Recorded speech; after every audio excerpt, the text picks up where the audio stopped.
Si les droits et la réglementation de l'expression sur les réseaux sociaux vous intéressent, il faut qu'on parle d'une décision qui va être devant la Cour suprême des États-Unis dès la semaine prochaine, la décision Gonzales contre Google. D'abord, un peu de contexte sur le cas. Noémie Gonzales était une citoyenne des États-Unis qui est morte le 13 novembre 2015 à Paris pendant les attentats terroristes qui ont eu lieu ce jour-là. Ça a plus tard été démontré qu'au moins un des terroristes, avant de se livrer à l'attentat, aurait écouté plusieurs vidéos sur YouTube faisant la promotion de l'idéologie terroriste qui a mené au geste. Ces vidéos ont probablement participé à sa radicalisation. Alors, la famille de Mme Gonzales intente une poursuite contre Google, le propriétaire de YouTube, pour avoir contribué à la radicalisation qui a mené à sa mort. Je simplifie un peu les faits, mais c'est l'essentiel. En réponse, Google se défend en évoquant l'article 230 de la Telecommunications Act of 1996 des États-Unis. L'article 230 de la loi, qui a été adopté en 1996, fait en sorte que le propriétaire d'une plateforme web n'est pas considéré comme celui qui a publié ou parlé une information créée par une autre personne quand la plateforme web fait juste le transmettre. En d'autres mots, Google, en tant que propriétaire de YouTube, n'est pas responsable d'avoir radicalisé ceux qui ont tué Mme Gonzales pour avoir simplement transmis des vidéos créées par d'autres personnes. Mais à ça, la famille Gonzales répond que YouTube n'a pas simplement transmis les vidéos, son algorithme les a aussi recommandées à ceux qui ont éventuellement commis l'attentat. Et selon eux, cette recommandation-là, même s'il est automatisé, c'est plus qu'une simple transmission, c'est un geste actif, donc que c'est pas couvert par l'article 230. Il n'y a aucun doute que la décision de la Cour suprême des États-Unis va être très importante pour l'avenir de l'expression sur Internet, particulièrement sur les réseaux sociaux.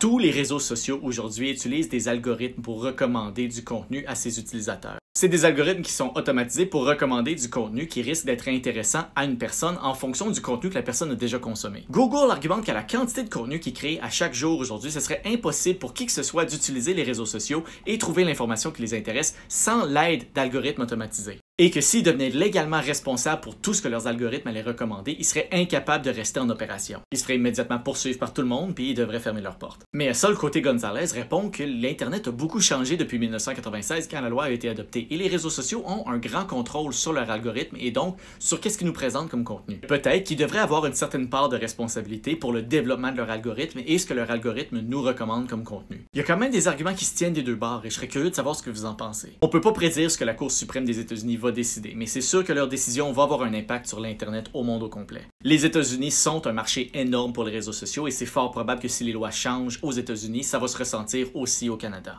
C'est sûr que je vais suivre les développements du cas. Si ça vous intéresse aussi et vous n'êtes pas déjà abonné, abonnez-vous.